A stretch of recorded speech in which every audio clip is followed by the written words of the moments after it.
Assalamualaikum warahmatullahi wabarakatuh.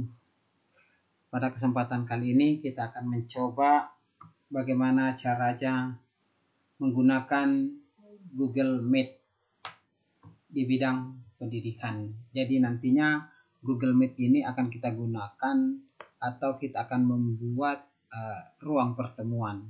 Nah, bagaimana caranya? Kita langsung saja. Kita buka Google, akan muncul tampilan seperti ini. Lalu pada bagian kanan atas kita akan melihat titik 9. Nah, ini kita klik. Lalu kita cari fitur Google Meet.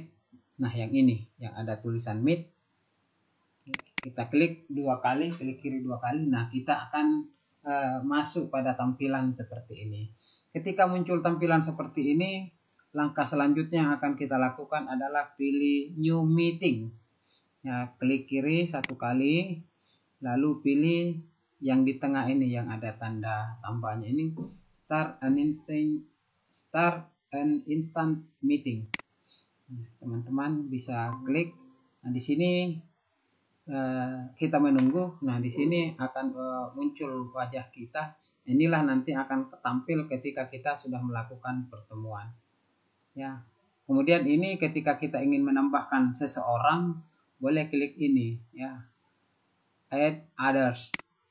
Nah, kita cari, kita tulis nama email yang ingin kita tambahkan, ya. Teman-teman boleh klik emailnya.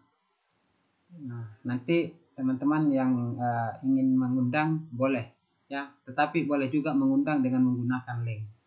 Ya, kalau saya lebih suka menggunakan dengan link, tinggal dikirim ke WhatsApp. Nah, ini link yang akan kita copy ketika kita ingin mengundang.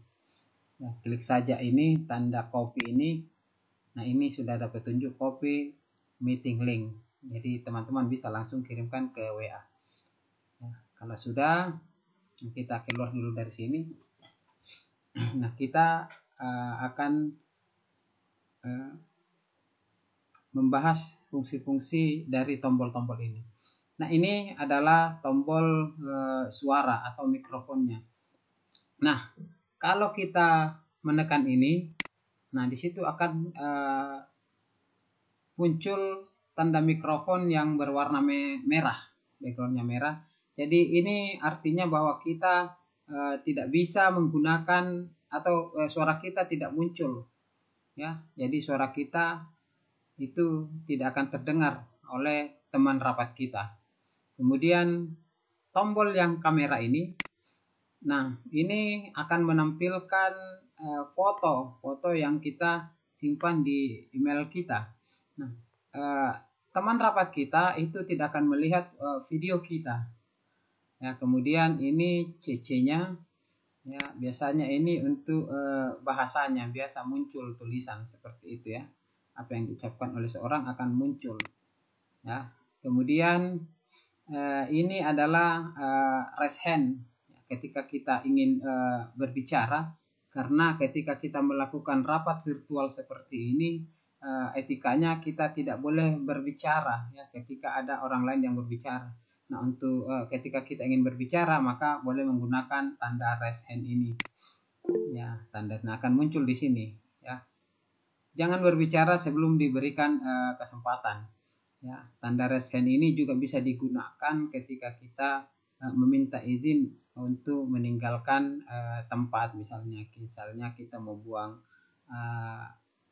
air di toilet, ya boleh kita raise hand dan minta izin. Minta izinnya di mana? Bisa minta izin di kolom komentar.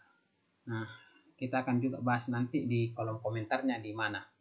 Kemudian yang selanjutnya, nah untuk menonaktifkan kembali silakan klik kembali, ya, supaya ini tanda resen ini hilang. Nah, misalnya kita sudah berbicara, maka boleh turunkan tangannya kembali. Selanjutnya ini adalah ketika kita ingin melakukan presentasi, ya, boleh klik ini, boleh yang di atas, boleh yang di tengah ini, ya. Misalnya kita ingin melakukan presentasi, misalnya pilih a window atau lewat jendela, silahkan pilih. Nah, misalnya Tetapi ini harus file yang ingin kita tampilkan harus dibuka memang terlebih dahulu teman-teman. Ya, harus terbuka memang filenya. Ya, jadi di bagian dokumen ini harus dibuka terlebih dahulu. Nah, kalau sudah dibuka, nanti dia akan muncul di jendela. Contoh, kita langsung saja pada masuk pada contoh. Misalnya file yang akan kita buka, misalnya ini yang akan kita bahas. Nah,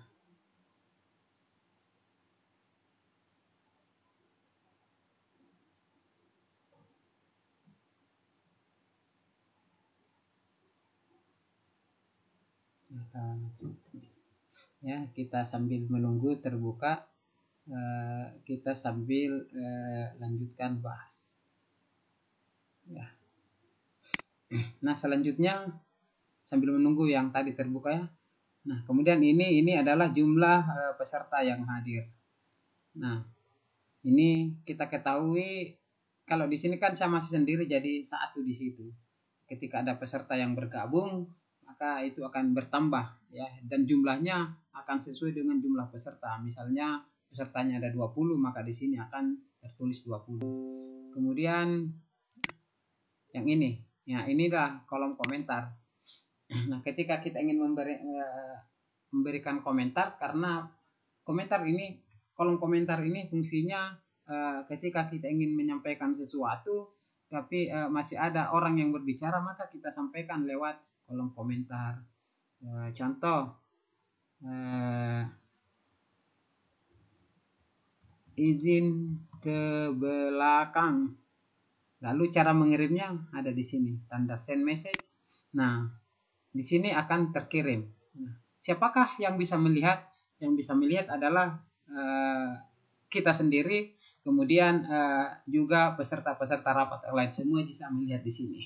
Jadi boleh sambil berkomentar di sini, tentu dengan komentar-komentar yang sopan. Kemudian kita tidak boleh memotong pembicaraan orang lain, makanya kolom komentar ini disediakan. Nah, kemudian yang kita coba yang presentasi tadi ini ya. Misalnya kita ingin menampilkan sesuatu. Nah, misalnya di sini kan sudah ada muncul. Jadi kita ingin tampilkan. Jadi ini kita kembali ke sini di kolom present. Nah, kita pilih window. Nah, ini tadi yang kolom file yang sudah kita buka. Klik dulu. Nah, kalau sudah diklik, nah atau misalnya ini boleh juga, misalnya kita ingin tampilkan ini atau ini, maka boleh dipilih share. Nah, dia akan muncul. Nah, muncul seperti ini ya. Nah, oke. Kalau sudah, misalnya kita ingin menghentikan share, ada di sini petunjuknya. Stop sharing.